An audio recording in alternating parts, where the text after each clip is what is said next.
So listen, the thing is, have you felt some sort of anxiety? You're really anxious about, sometimes you have a reason and sometimes you don't, right? Sometimes like I'm really scared of this, or I'm really scared of, I don't know, but I'm scared, right? You will have these battles going on in your mind. We all face it. It's a human thing. So that's a clear indication that you're not tapping into that core energy of yours. Okay? So, why do you think people are having that Monday blues, right? Why do you think, have you ever gotten this feeling of, okay, so Sunday, especially after you're done with your lunch in your childhood, you're done with your lunch and then you've still got the entire day, like from 12 o'clock or 1 o'clock or 2 o'clock, from that until the time that you sleep, you got the entire Sunday, a half of the Sunday, but you still feel like, oh man, like you're thinking about tomorrow, like I gotta go to school, I don't feel good about it, right? Why is that coming in? If you're not really excited about going to school, then obviously you will not have that ultimate success. It's pretty basic, right? Just the way it is. And that feeling doesn't just go away when you get out of school. And then comes the office, right? After Sunday, you'll be like, oh man, tomorrow I have to go to office. So if that is the kind of a feeling that you've always been getting about going to the office, obviously you're not enjoying what's happening over there, which in turn is going to reflect on your life. You are trading your life for something you don't really like. It's such a bad place to be in. Okay, I have been there 9.5 years. And it's just so like soul crunching. It taxes you so much. I'm not asking you to quit my job and just quit your job and just go do stuff, but what I'm really trying to say is, I want you to find something that you can do and find a way to monetize it and find a way to, do that for the rest of your life. So I want to teach you how you can tap into your core energy. Okay, so this is actually called as the performance anchoring effect. All right, so in psychology there is something called as a performance anchoring effect, and in that what you do is like you operate from a higher consciousness. That is when your energy is flowing, you are in a natural state, you are in a flow state. Remember we spoke about getting into the flow state. That's what I'm talking about. So the thing is, if you are not really liking what you're doing, you feel like, I just want to get up and want to do things, and then I want frequent breaks, I want this, I want that, stuff like that. But what I want you to do is, like, I want you to create a place in your mind. Okay, so what do you do is, I want you to pause this video, and before pausing this video, first listen to all this. What you're good at, write it down. What you are good at. Everything, write down everything that you're good at. That's first thing. The second thing is, I want to write down all the victories that you had in your past. Okay, some things that you have won, some things that you have had the victory, the win, the small wins, the big wins, doesn't really matter. You accomplished something, all sort of victories where people applauded for you. You came first in the running, you got like really good grades in your school. Anything that you have experienced, that win, all that, I want you to write it down. Okay, pause the video and finish it off. Okay, now I believe that you have done this. Okay, so now you have both, like the things that you're good at and all of your victories. Okay, when you read this, right, you know that you are worth something. This will eventually help you with your anxiety. Okay, the idea is to get out of that. Remember we spoke about the higher consciousness. So I want you to operate from the upper level of the scale and not the lower level of the scale. Anxiety, fear, guilt, shame, pride, all of this, right? I mean, it's a very negative space to be in. So I want you to operate from a next level. So when you do the morning ritual, the moment you wake up, you need to get into the flow state. Okay, and for you to get into the flow state, you have to go read this for a while, at least for about a week or something. The moment you read it, you will feel good about it, and then you are getting into the flow state. You are doing the ritual, you are in your alter ego, you are in your box. Okay, so that's the first step for you to get it. Okay, I'll tell you what, back in the days, when I was actually working in the corporate. You must have seen this video, I'm not really sure, but there was this contest. So I was working in a company where there were like 3,500 people. That's the strength of the company that I was working for. It's called as Australian New Zealand Banking Group Limited. Yes, it's in Bangalore. And I was working in the building. It's a pretty big office. And there was a contest. So some yearly contest, quarterly contest, some contests they keep running, and they ran a contest. And unfortunately, to my bad time, it happened immediately after I got the injury. So I was dealing with an injury. It's been about 6 months or 8 months or something like that. And then there was this contest. So the contest happens for over a period of a month, like 30 days. Okay.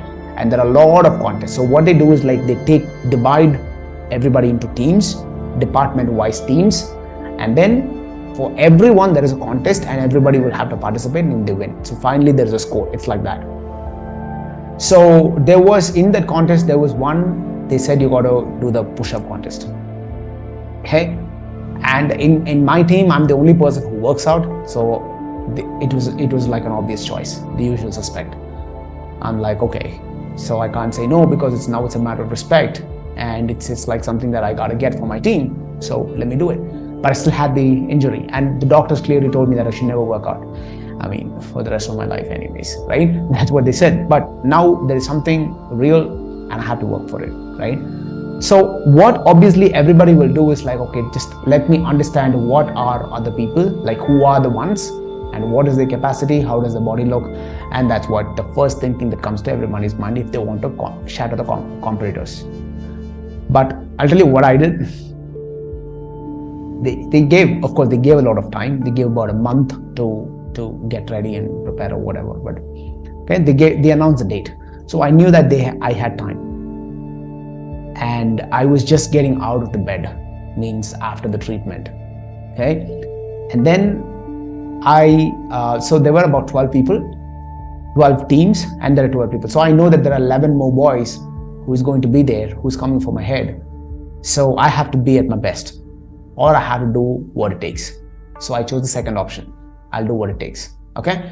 Now I didn't study these people, but instead I said, what is the maximum push-ups that a human can do? What is the record? I started studying about the high achievers who could do the maximum number.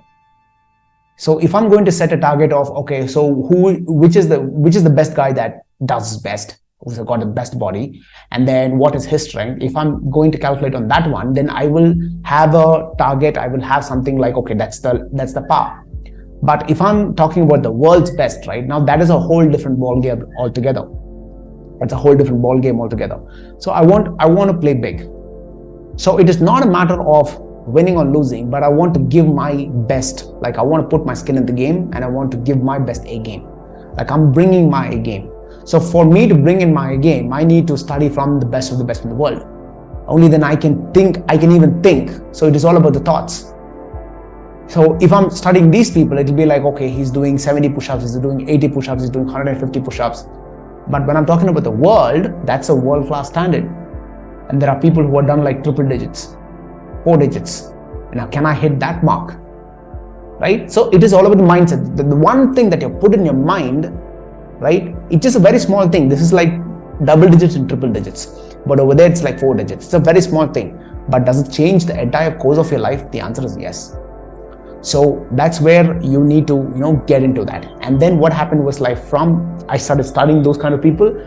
From then on, every time when I'm practicing, I get into my alter ego and I go there. I go to that spot. Like, how can I hit that? Because my competitor is not these people now. My competitor is somebody who is best in the world. Okay? So I need to get into that mode. Now I'm just like, okay, thinking, I'm working, I'm eating, I'm sleeping, everything what that person is doing. So for me, when I got into the participation, when I got into the concept, it was like, damn, right? Pretty much everybody was down. I was just getting warmed up. Let me see if I can find that video. Okay, so this is what happened. 3, 4, 5, 6, 7, 8, 9,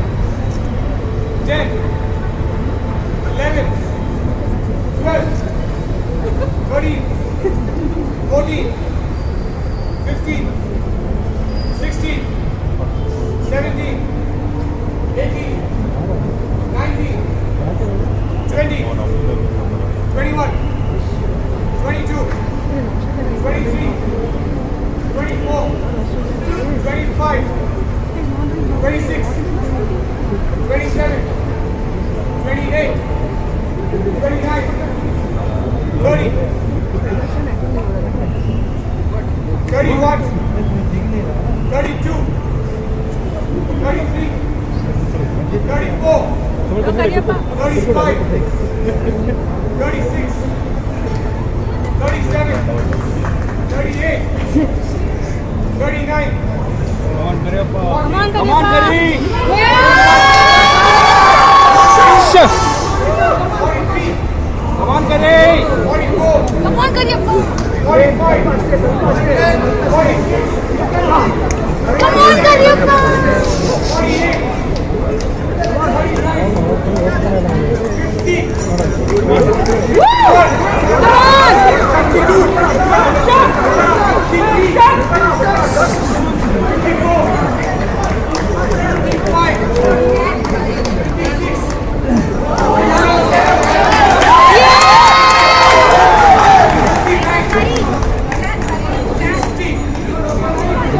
Good one.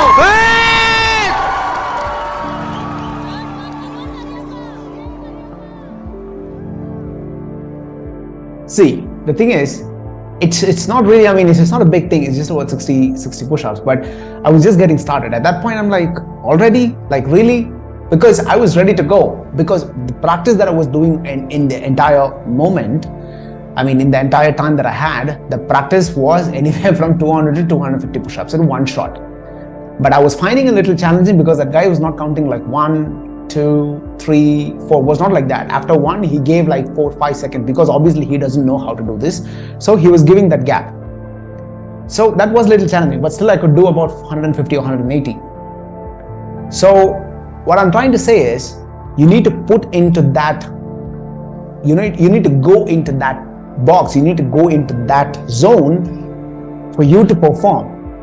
So it begins over here, which is what we are doing. That is why I'm telling you, this anchoring is so powerful, and you're going to literally operate like a different being, like a different animal, if you get it right. Okay, so what are we doing is, you write the things that you're good at, okay, just to give you a little boost in your self-esteem, and write down all the victories and wins, and think about all the emotions, and just every time when you're feeling down, just go and read this and be like, okay, now I'm good, right? Why are we doing this? Just to anchor into a certain space, and you need to trigger the mood, certain level of mood, and that changes. Okay, and along with this, I would suggest you to get some music. Okay, I will put in some music, will literally just instantaneously make me feel like, wow, Park, I can do this. Like I'm not gonna feel down. I'm not gonna feel weak. Okay, like I'll help you with a couple of tracks.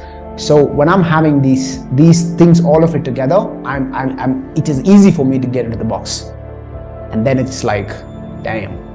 Okay, so for you to have that, you need to have that anchoring.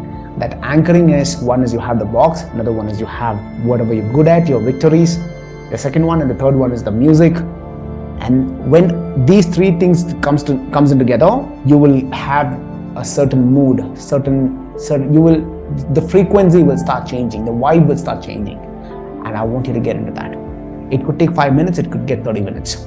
That's okay. Eventually you will develop. Okay, so every time when you're feeling down, every time when you're feeling low, every time when you don't feel like doing the ritual, every time when you don't feel like doing what you're supposed to do this. Because at the end of the day, nobody really cares about how you felt. The only question is, were you successful or were you not? Did you do it or you did not? Right? And that's it. It's called the anchoring effect. Okay? Do it and practice it, and I will see you tomorrow. Bye-bye.